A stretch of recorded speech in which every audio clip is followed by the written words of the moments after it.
Kamusta mga ate, kuya, beshi? Si Chari po ito mula sa The Sun, Moon, Stars, PH Tarot.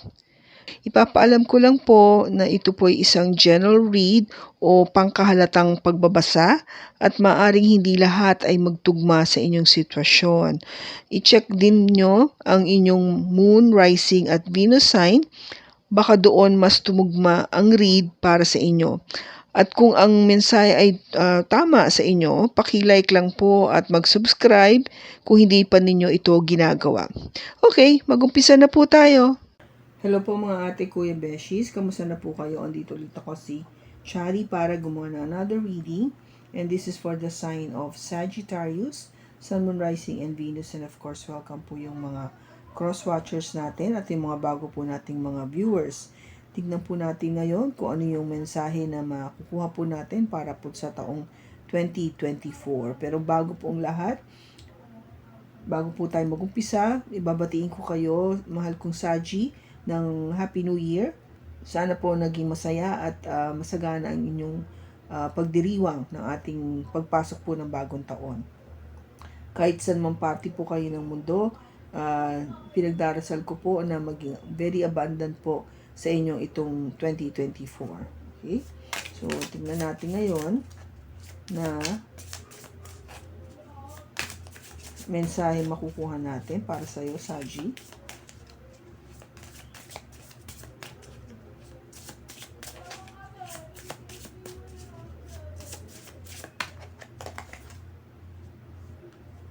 It says sex with you. I want to be different. This love is crazy.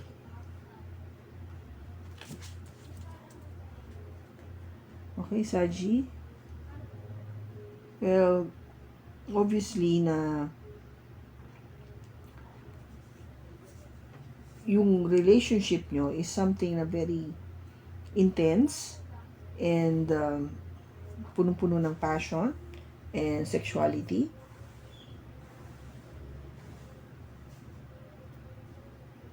Which is part of talaga naman ng isang relationship, na lalo na sa dalawang tao na nagmamahalan. So, take it as it resonates. You could be married to this person, Saji, or if ano to, yung partner in life, okay? I think you are trying to get yourselves into something na in a way parang maiba, no? Kung gaba unconventional yung dating o how you're dealing with your relationship. To a point na minsan, parang kayo lang nakakaintindi o nakakagets. And the rest are just really questioning na bakit kayo ganun. Sabagay, ang importante naman is yung kayong dalawa nagkakaintindihan pareho. Kasi kayong dalawa yung involved sa isa't isa eh. Not really the people around you. They're just there. No? Ang involved dyan is you, Saji, and your person. Kung ano mang gawin nyo dito sa relationship na to, it's really between the two of you. Kung gaba, no judgment. As long as wala kayo nasasaktan na iba, you're both happy, then, the rest is just, who cares? Parang ganun yung attitude. Diba? Who cares? Now, tignan natin sa tarot kung ano yung mababasa natin.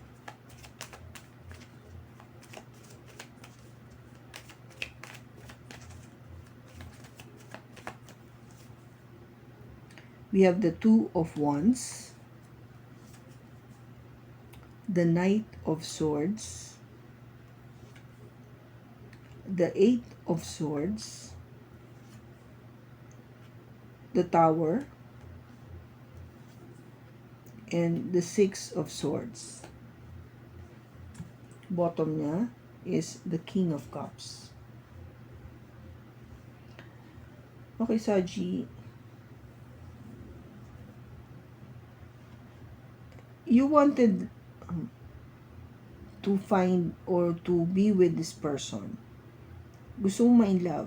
Gusto mo talagang maramdaman yung talagang tunay na pag-ibig with the right person. You might be dealing, Saji, with a water sign, Cancer, Pisces, or Scorpio, o meron siya nito sa kanyang chart. Walang masama dito, no? Everybody wants to feel that love. No, being in love with someone na reciprocated o pantay yung pagmamahal na binibigay din pabalik sa iyo. And that is truly one of the best things that you can feel dito sa mundo na to. Kung mahanap mo yung tao na talagang alam mo yung pantay na pantay ang pagmamahal pabalik sa iyo, binibigay niya pabalik sa iyo. Now, with the Magician, this is an energy coming from a Gemini or a Virgo. You must be manifesting, no? Pinagdarasal mo talaga na dumating na sana itong person na ito, itong love of your life, no? Itong water sign na to sa buhay mo. Kasi gusto mo na siya maging lover. This is an energy coming from a Gemini.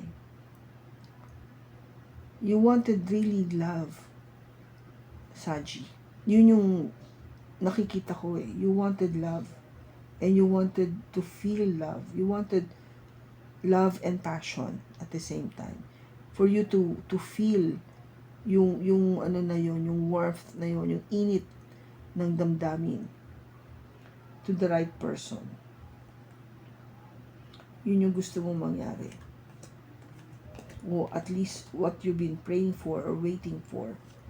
Kasi to, with the Two of Wands, having your first card, you're trying to make that decision. No, yun yung sa nakaraan mo.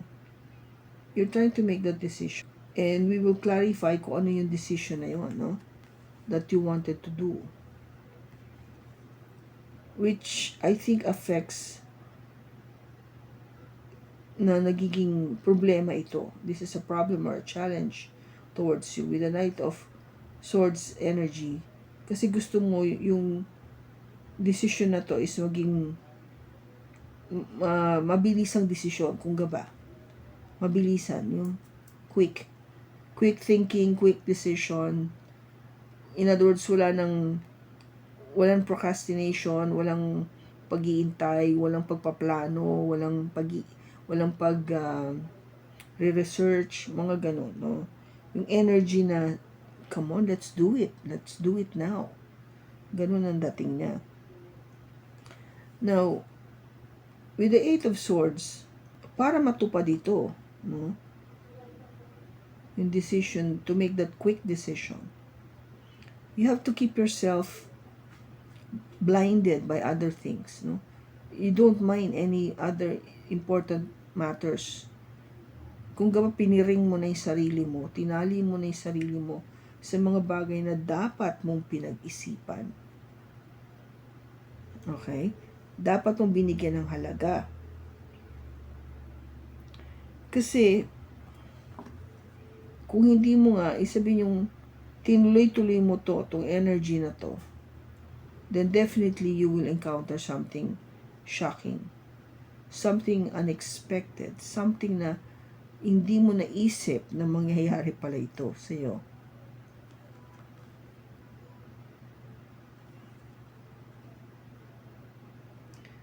And the outcome is, with the Six of Swords is like deciding to go to a quiet place. Punta tayo doon tayo, huwag tayo dito, doon tayo sa tahimik na lugar. A place na talagang maybe just the two of us, a place na talagang mas makakapag-usap tayo mabuti o mas magkakaroon tayo ng pagkakaintindihan. Yung ganon. In other words, lumalayo ka sa gulo. No, inilalayo mo yung sarili mo o yung sitwasyon nyo sa gulo.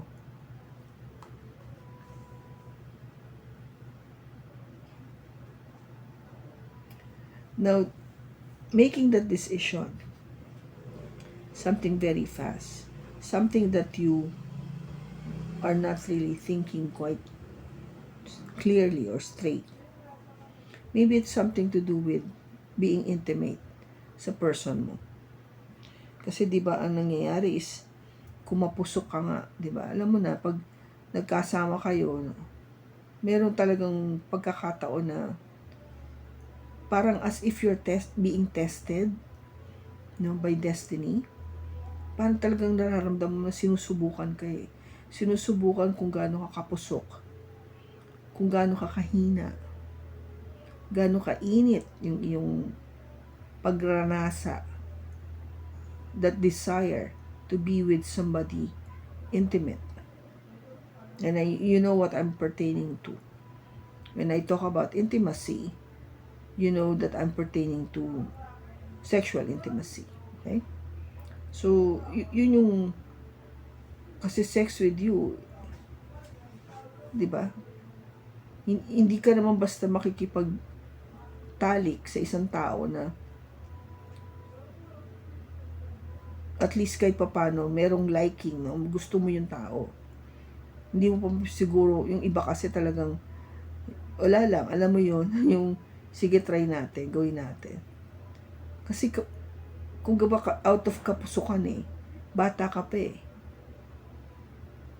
Ngayon, kung medyo meron ka namang edad-edad na, maybe because you feel that, what the heck, I'm old enough to face yung consequences with this act. I want to feel how it hit to be intimate with the person, no? With my person. Kaya ito yung action na mabilis. Let's just do it. Gawin na lang natin. Without thinking kung ano yung magiging consequence. Now, let us see if we clarify. Bakit andito yung Two of Wands?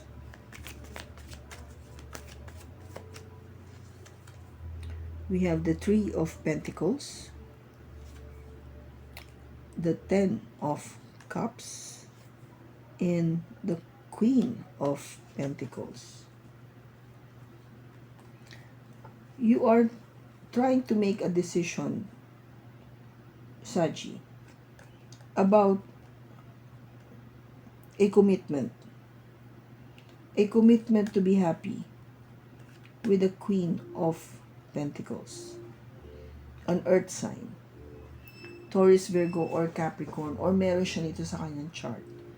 So you wanted to,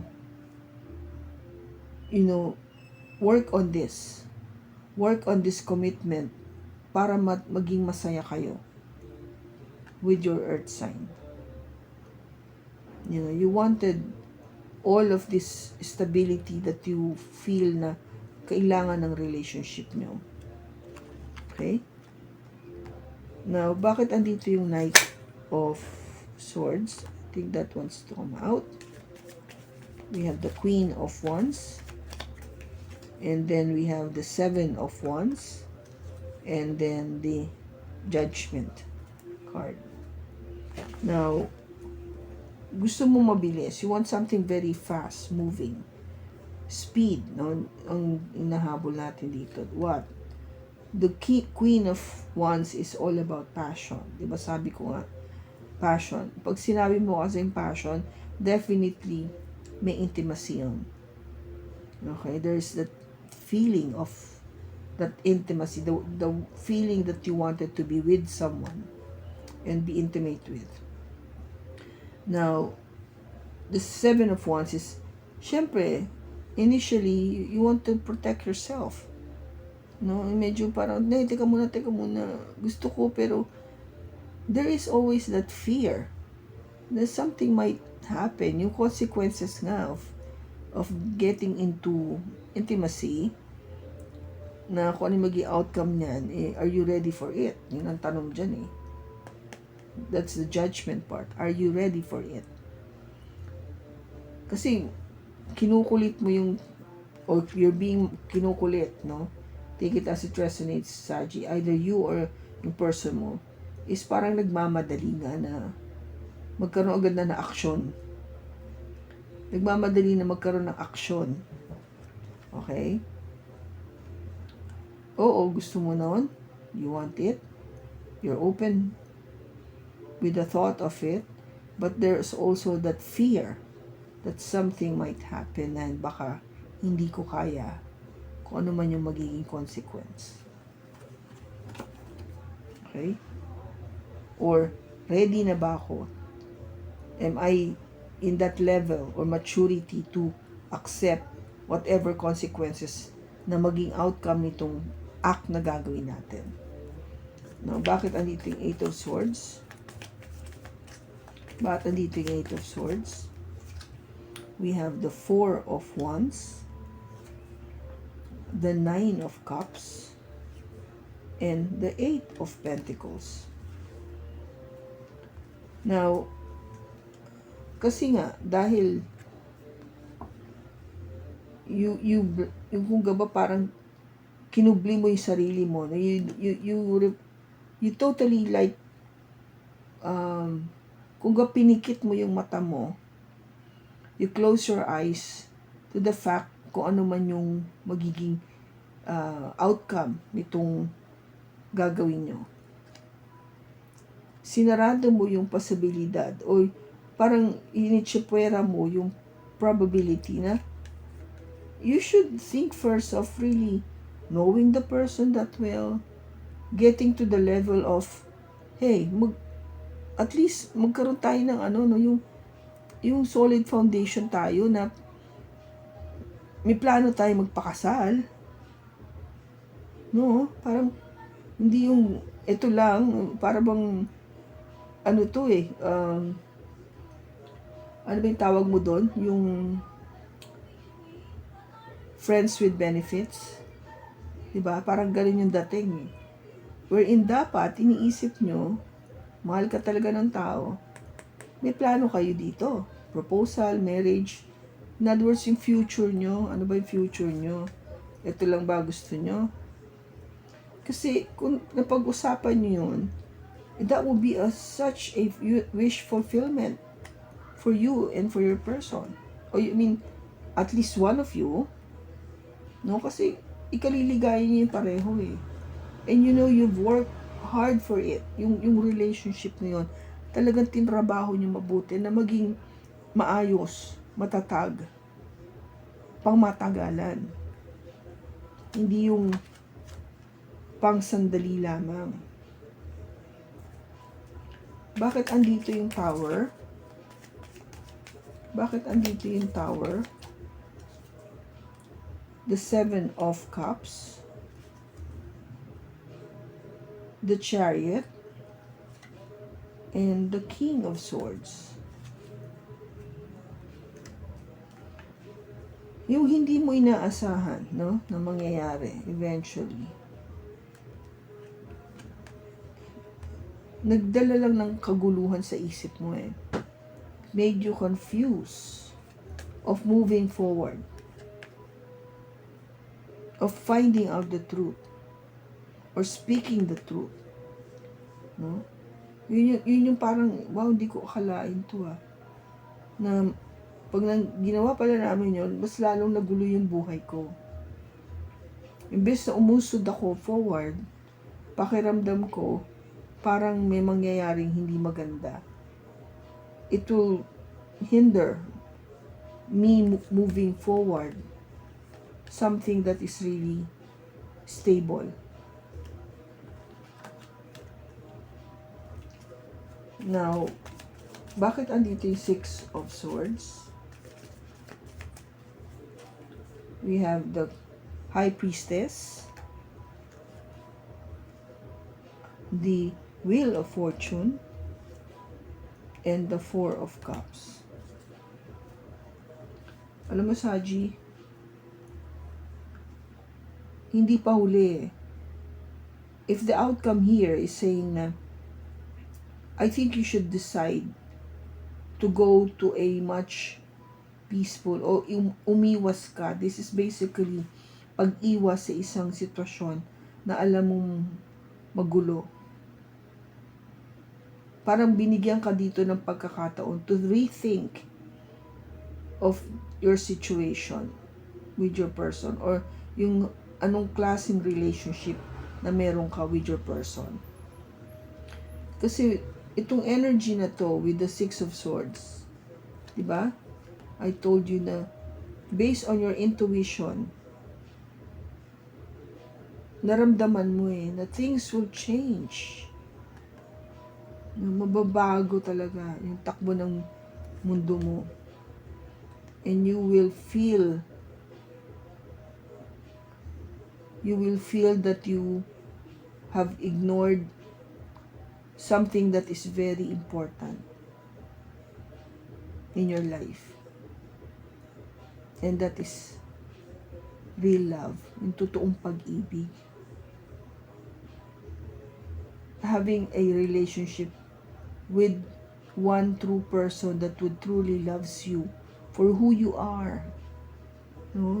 Kung sino ka talaga, na hindi ka niya babaguhin, tanggap na tanggap ka niya kung sino ka. May respeto, may pagmamahal, hindi lang sa'yo, kundi pati sa mga pamilya mo, sa mga kaibigan mo. Hindi yung tao na ang gusto, alam mo yon, yung may makuha lang siya sa'yo.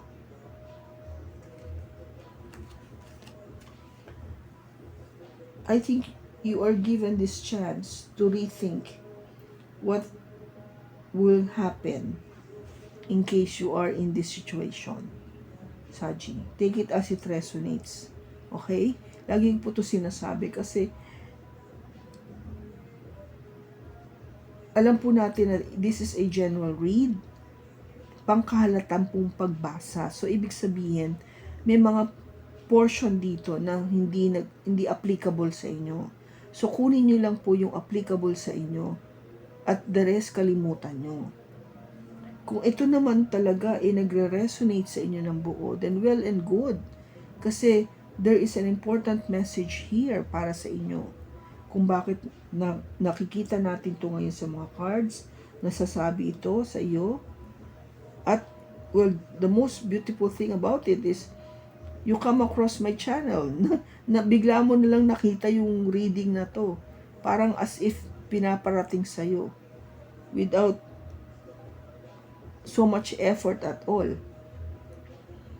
If you are planning to get into, diba, in this sexual intimacy thingy sa inyong person, then maybe you should start having to think about anong magiging outcome nito. Kasi during the time that you might be doing this, well, everybody can attest it's all great. But after that, that is one thing that you should think about. Diba?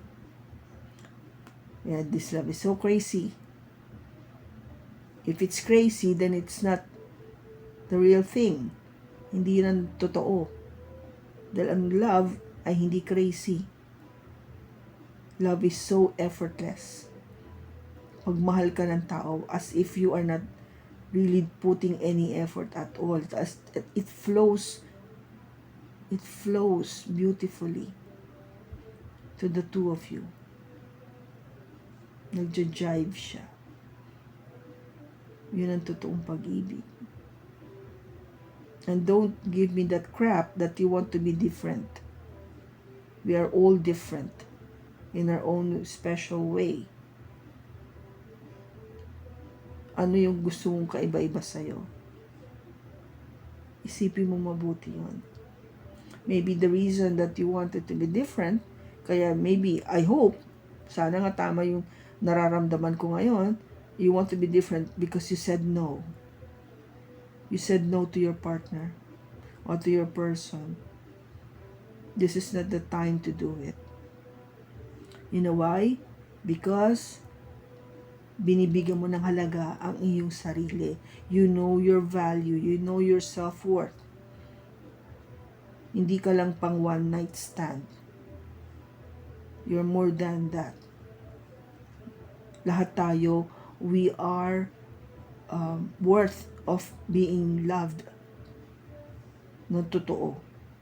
Okay? It's just a matter of finding that right person to love us truly. Okay? So, tignan natin kung ano pa yung message para sa'yo, Saji. Full moon in Scorpio, breathe through the tension. Okay? Hinga lang. So you could think properly. New moon in Aries. It says here, go for it. I think go for it for saying no.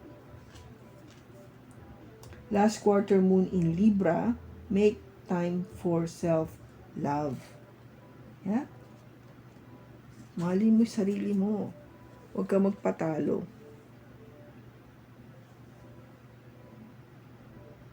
Okay? So, tingnan natin. Let's just check. Kailan ba mangyayari ito? Is this going to happen soon? O nangyari na? O mangyayari pa lang? Oh, okay. It says you refocus and stop waiting for it. Oo nga naman. Kasi if the more you think about it, the more you're parang giving energy to this. So wag, no? Just do what is right. Saji. Gawin mo yung tama. I already told you the advice, no? Kung nakikinig ka, mabuti, you will understand from exactly kung saan ako nanggagaling, kung bakit ko nasasabi yun. Okay? Now, just to give you an idea, ano ba yung characteristics ng person na pinag-uusapan natin?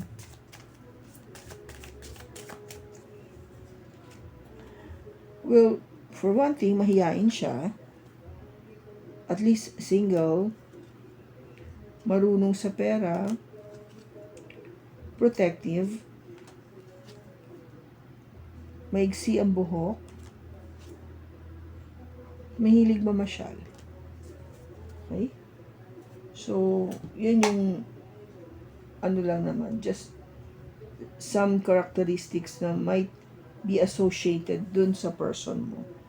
Okay? So, I hope na nakatulong ito sa'yo, Saji.